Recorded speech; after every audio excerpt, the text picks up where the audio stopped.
Okay. இப்போ நமக்கு சுகருக்கு அப்புறம் ஒரு பெரிய பிரச்சனை எல்லாருக்கும் லேடிஸ் இருக்க பிரச்சனை எதுவும் பிரச்சனை தைராய்டு. ஓகேங்களா? ஸோ இந்த தைராய்டுக்கு எப்படி நம்ம ஒரு சப்ளிமெண்ட் முறையில் மக்களுக்கு எப்படி தீர்வு கொடுக்க போகிறோம், சரிங்களா? ஸோ அதை பற்றி தான் நம்ம எப்போ தெரிஞ்சுக்க போகிறோம். ஸோ தைராய்டில் 2 வகையான தைராய்டு கொண்டுப்பாங்க, ஹைப்போ தைராய்டு, ஹைப்பர் தைராய்டு. புரிஞ்சுதா? நல்லாவே புரிஞ்சுது அப்படிங்களா? ஸோ இப்போ சொல்கிறாங்களுங்க, 2 வகையான தைராய்டு இருக்குது. அது என்னென்ன தைராய்டு அப்படின்னு கேட்டிங்கன்னா, 1 கால்சியம் குறைபாடுனால வர தைராய்டு, 2 சோடியம் குறைபாடுனால வர தைராய்டு. ஓகேங்களா? நல்ல மனசில் வாங்கிக்கோங்க.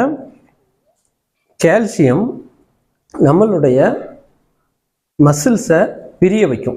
இப்போ சாதாரணமாக தானே இருக்குது மசில்ஸ், இப்படி பிடிச்சோட இப்படி புஷ்னா தான். இப்போ விரிய வைக்கிறதுக்கு எனக்கு என்ன வேணும் அப்படின்னா கால்சியம் வேணும், சரிங்களா? ஓடுற நார்மல் வந்துச்சுல, சுருங்கி நார்மலுக்கு வந்துட்டுல, இதுக்கு என்ன வேணும்? சோடியம்ன்ற சத்து வேணும், சரிங்களா? இப்போ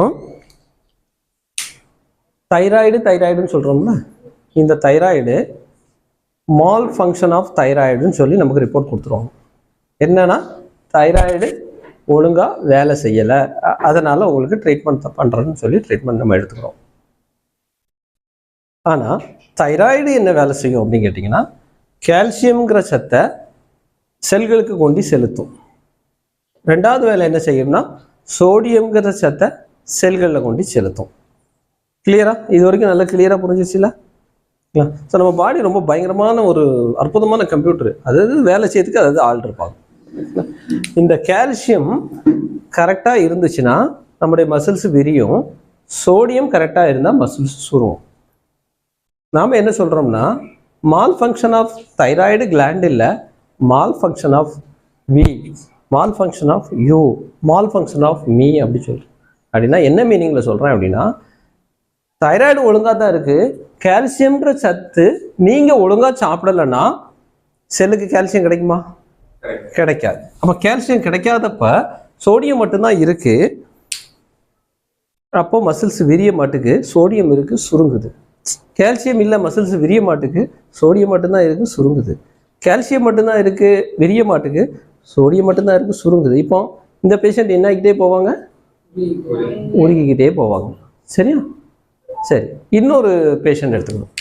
அவங்ககிட்ட சோடியம் இல்லை, கால்சியம் இருக்குது. அப்போ விரிவாங்க, கால்சியம் இருக்குது, சோடியம் இல்லை, மறுபடியும் சுருங்க மாட்டாங்க. எப்படிங்கும்போது விரியுதில்ல, சுருங்க மாட்டாங்க. விரிவாங்க, கால்சியம் இருக்குது, சோடியம் இல்லை, சுருங்க மாட்டாங்க. விரிவாங்க அப்போ என்ன ஆகிட்டே போவாங்க? அப்போ தைராய்டில் 2 வகை என்னது? இது சொன்னால் புரியுதுல்ல? ஹைப்பர் தைராய்டு, ஹைப்போ தைராய்டு எப்படி வருது? ஐயோ நமக்கு ஏதோ நோய் வந்துருச்சோன்னு பயம் வருதா இல்லையா? முதல்ல நோயை பார்த்து பயப்படாது, என்னன்னு கொஞ்சம் நம்ம பேஷண்ட் அட்டன் பண்ணணும், புரிஞ்சுக்கங்க அவங்க எந்த மாதிரியான தைராய்டு பிரச்சனை இருக்காங்கன்னு புரிஞ்ச உடனே இப்போ சொல்லுங்க, ஆண்டவன் படைப்பு எல்லாம் சரியாக தான் இருக்குது, நம்ம தான் தப்பு பண்ணிட்டு இருக்கோம். இப்போ மால் ஃபங்க்ஷன் ஆஃப் தைராய்டா, மால் ஃபங்க்ஷன் ஆஃப் நாமளா? தைராய்டு கிளாண்டு தப்பு பண்ணுறதா, நாம தப்பு பண்ணுறோமா? கால்சியம் சோடியத்தை ஒழுங்காக எடுத்ததுக்கு தைராய்டு கிளாண்டோட தப்பா நம்ம தப்பா?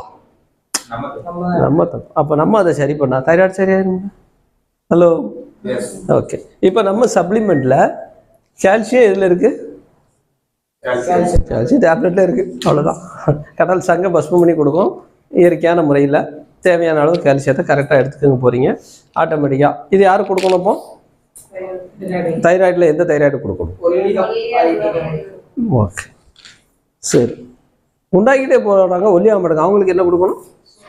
சோடியம். நம்மகிட்ட என்ன சப்ளிமெண்ட்ல இருக்கு? கால்சியம், சோடியம் வந்து ஸ்பைரலால இருக்கு. எல்லா சத்துக்களும் ஸ்பைரலால இருக்கா? ஓகே. இதோட நம்ம என்ன செய்யணும்னா ப்ளஸ் நோனி கொடுக்கணும்.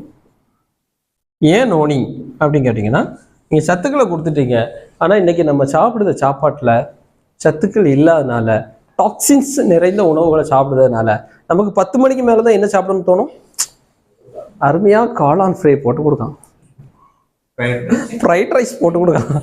அப்போ செல்கள் எல்லாம் சத்துக்களை உறிஞ்சிக்க முடியாமல் மிரண்டு போய் கிடக்கு. நம்ம செல்கள்லாம் வந்து ஒரு 30 வருஷத்துக்கு முன்னால் சாப்பிடாத உணவுகளை நம்முடைய முதல் மனுஷன் தோன்ற நாள்ல இருந்து இன்னைய வரைக்கும் சாப்பிடாதெல்லாம் சாப்பாடு கன்றாவிலாம் சாப்பாடு நம்ம சேர்த்துட்டோம். கிட்டத்தட்ட 200 வகையான உப்புக்களை டேஸ்டா இருக்கிறதுக்கும் முறுமுறுன்னு இருக்கிறதுக்கும் சாஃப்டா இருக்கிறதுக்கும் புளிக்கிறதுக்கும் இப்படி 200 வகையான உப்புகளை நம்ம உணவுல சேர்த்துட்டோம். அந்த உணவுகளை எப்படி ஜீரணிக்கணும் என்ன செய்யணும்னே தெரியல, செல்கள்லாம் பேமொழி முழிக்குது. அப்போ அந்த செல்களை ஓப்பன் பண்ண வைக்கிறதுக்கு நீங்க நோனி சேர்க்கணும். சரிங்களா? அதனால நீங்க பொதுவாகவே சுகர் பேஷண்டா இருந்தால் நீங்க நோனி சேர்க்கலாம்.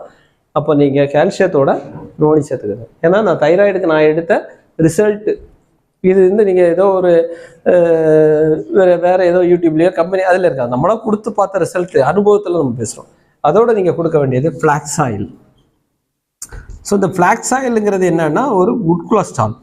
இந்த குட் கொலஸ்ட்ரால் இந்த ஹார்மோன்களுடைய பேலன்ஸுக்கு, தைராய்டு ஒரு ஹார்மோன் தானே, அதில் பிரச்சனைகள் இருந்தால் கூட அதையும் சரி பண்ணிக்கும் அப்படிங்கிற அடிப்படையில் இந்த 2 காம்பினேஷனில் நீங்கள் கொடுத்துட்டு வந்தீங்க அப்படின்னா உங்களுக்கு தைராய்டை ஈஸியாக நார்மல் கொண்டு வர முடியும். ஆனால் இது தெரிஞ்சுக்கிட்டாங்க, சார் சொல்லிட்டாரு கால்சியம்னா உண்டார், சோடியம்னா சூழ்ந்துட்டு ஓகே அப்போ அப்படின்னு போயிடாதீங்க. அதனால் என்னது தைராக்சின் டேப்லெட்டா துருத்திக்கு போடு நாங்கள் கொடுத்துருக்கோம் அப்படின்னு தயவு செய்து பேசிடாதீங்க. அவங்கள முதல்ல அவங்க இது வரைக்கும் எடுத்துக்கிட்டு இருக்க காலையில் வெறும் வயிற்றுல ஒரு கேப்சூல் ஒரு டேப்லெட் போட்டுட்டு இருப்பாங்க, இந்த தைராய்டுக்குள்ள மாத்திரை எடுக்க சொல்லிட்டு நம்ம குழந்தையும் சாப்பிட சொல்லுங்க. ஒரு மாதம் 2 மாதம் இப்படியே கண்டினியூ பண்ண சொல்லுங்க. ஒரு 2 மாதம் கழிச்சு தைராய்டை செக் பண்ணி பார்க்க சொல்லுங்க. கொஞ்சம் குறைஞ்சிருச்சு நார்மலாக வந்துருச்சுன்னா இன்னொரு மாதம் 2 மாதம் கண்டினியூ பண்ணட்டும். நார்மல் வந்துருச்சுன்னா அதை நிப்பாட்டிட்டு இதை மட்டும் ஒரு 2 மாதம் கண்டினியூ பண்ண சொல்லுங்க. அப்பவும் நார்மல் வந்துச்சுன்னா அதை மெதுவாக அந்த டேப்லெட்டை விட சொல்லுங்க.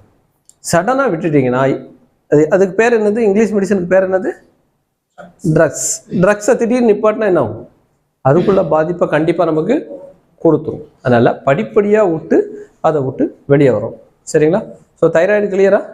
ஸோ தைராய்டுக்கு அடிஷனலாக ஒரு சில டிப்ஸ் வேணா, காலையில் பொடி உள்ளி 2 உள்ளி, பொடி உள்ளின்னா தெரியல, சின்ன வெங்காயம் அதை வாயில் நல்லா சவைச்சு தொண்டை இதில் அந்த சாறு படுத்த மாதிரி இறங்கிட்டு ஒரு மிதமான ஹாட் வாட்டர் சேர்த்து குடிச்சிட்டாங்கன்னா ரிசல்ட் இன்னுமே நல்லா ஃபாஸ்ட்டாக இருக்கும். சரிங்களா?